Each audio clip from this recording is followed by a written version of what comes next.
Yo, what's going on, everybody? My name's MerrDawg.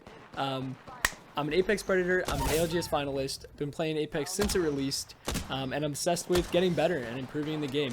So most of my YouTube videos are going to be a little short, and I apologize if they're not the best and most well edited because I'm not good at that. So I'm going to try to just keep them direct and to the point. So I apologize for that. Please don't yell at me in the comments. But with that being said, I stream every day on Twitch. I have a TikTok. I have a Twitter. I have an Instagram. With all that together, yeah, these are my tips and tricks and my guides. So I hope you enjoy them, and peace out. Enjoy.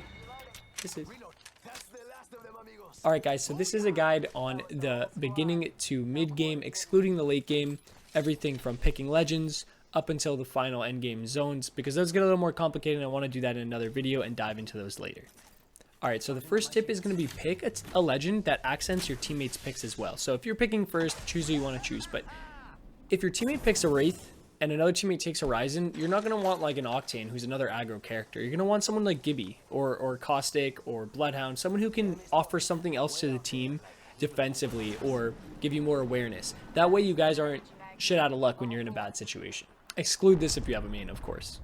Alright, so tip number 2, and this is just a short and sweet one, but it is super helpful. This is just going to be how to drop out of the dropship. So if you're going to be landing anywhere between 350 to 400 meters away, what you're going to want to do is you're going to want to dive down, straight down, 147 meters per second, directly on that pinged location, exactly where you want to go, and that's going to be the fastest way to get there. But if you want to stretch somewhere a little farther, 600 plus meters, what you're going to want to do is you're going to want to dive down until you hit the speed of 140, and then pull up till you hit the speed of 130, and then continue that, call it dolphin dive, all the way till you get to your location, and you're going to get there the fastest. Alright, so for tip number 3, this is going to be picking the best drop spot for you and your team. A POI, a location, a point of interest, whatever you want to call it.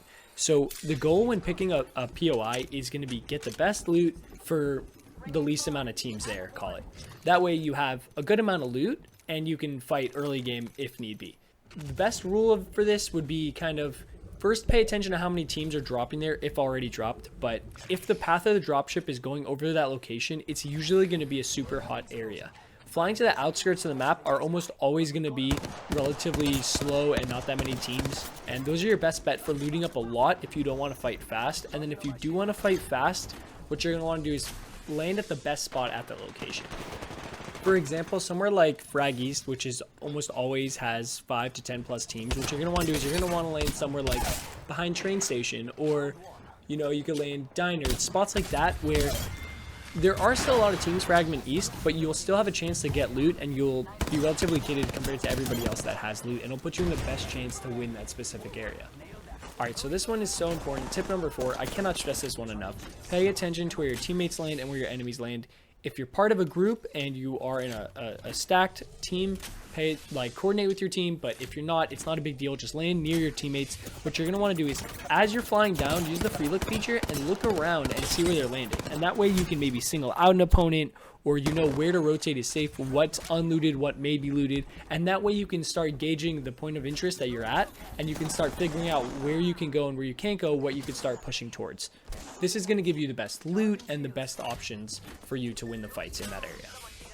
Alright, so this is tip number 5, and this one's hard to explain, but it'll develop with time and paying attention to it. But loot as efficiently as possible, excuse me. So what you're going to want to do is run through that specific area with the densest loot as possible, and if there may be an outlying bin or outlying loot that isn't as of high tier, you're not going to go for that. Don't go for that. You know, it's happened to all of us where a teammate pushed prematurely and you're just not there to help, and that a lot of times is our fault as well, where it's like, yeah, they shouldn't have pushed, but if you had looted faster, you'd have been there faster. So skip the extra supply bin in the back, or, you know what I mean, a little loot pad in the back that is going to make you go significantly slower early game, because time is money at that point. Okay, it's not money, but you get what I'm saying. You're going to get the kills. Alright, so tip number 6, and this one's super important and more difficult to learn, and it's harder for me to explain, but with time and you analyzing, you'll figure it out. So what you're going to want to do is pay attention to what's safe and what's not safe, and learn kind of what you can give and take in the early game. So now that everyone's landed and everyone's running around, there might be people hiding in corners, people in specific houses you didn't think so. So pay attention to what's going on in that early game. Pay attention, look around, try to get all the information. So you know, let's say you want to push to a specific house, you know you're not going to get 30'd instantly by another team. You know that, hey, there's only one person in this house. Hey, there's a knocked guy over there. And you can play off of that information, and you can kind of figure out what's doable and what's not doable for you and your team. All right, so this is tip number 7, and this is gauging whether you and your team are ready to fight. All right, so starting off with this one, what I do is I look at my team's armor and I think about how much health we have combined, and I gauge it against the enemy's armor. So let's say I have white armor and they have purple armor. I know they already have 50 extra health on top of me if we're both healthy. Meaning, if I do 50 damage, that's not enough to push off of because now we're the same amount of health. And paying attention to those little nuances, those little things in the early game are make it or break it. So look at the health your teammate has, look at the guns your teammates have against their guns and their health, you know? You might have a Mastiff in white armor and they might have purple armor and an RE45, which in my eyes is a winning battle for you. And so gauge those specific little things, gauge what you have, what they have, and work off of that.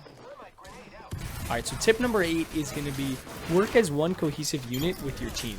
And this could be difficult for solo queuers, but what you're going to have to do, unless something is 100% wrong, is work with your randoms to find a way to get something done. But if you are with a group, it should be much easier. You're just going to calm these things together. So what you're going to want to do is find specific areas that you can hold and focus the same people that your teammates are shooting, right? So in this game, the DPS for a lot of guns, or most guns, is around like 160 to 210, which means in 1 second, essentially, if you hit all your shots, you'll get a kill on a purple armor, which is best case scenario if you're early game. But when you combine that with a teammate or two, that's like 0.33 seconds. You know what I mean? That's half a second you've killed somebody, and now you can move to the next. And that's going to allow you guys to win considerably more fights, even if you aren't as skilled as your enemy. So work as a team, work as a unit, pay attention to what angles your teammates are holding in a specific area, in that house, whatever it may be, and you guys are going to consistently win a lot more. All right, so tip number 9, and this is going to be resetting. Resetting is the term used for when you're like out of heals, out of ammo, not so healthy. What you're going to want to do is you're going to want to figure out what you have and what you can use to get back to like prime you, call it. You're going to want to look for heals, look for ammo, heal up, take that time. You know, you don't have to constantly keep pushing. You don't have to constantly keep fighting. What you're going to want to do is keep yourself healthy, keep yourself in a situation, pay attention to your ammo count, your heal count. You know, you might be fully healthy with a purple armor or even a red armor, but if you don't have any ammo left, you're going to lose the fight 100% of the time. So pay attention to those little things that you have going on. All right, so this is tip number 10, and this is knowing when to leave and drop the fight. So this is a hard one for a lot of people because they just keep fighting, they just keep pushing. They think, hey, I'm better than them, or all I want to do is fight. But patience is a virtue, and it's an important one. What you're going to want to do is, once you've gauged these things and once you realize, hey, I don't have enough heals or I don't have any ammo left, just leave the fight. You know what I mean? Find your best path out of that specific POI or your best rotation away, and you're going to want to just take that and pursue that and look for the closest loot you can get.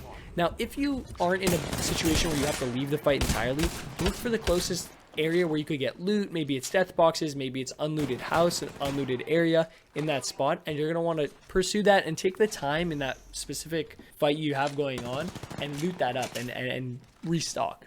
Alright guys, so that took way longer than I thought it was going to take, and I don't want to make this a 30-minute video, so I'm going to be cutting this into 3 parts. I'm going to do the early game, the mid game, and the late/end game.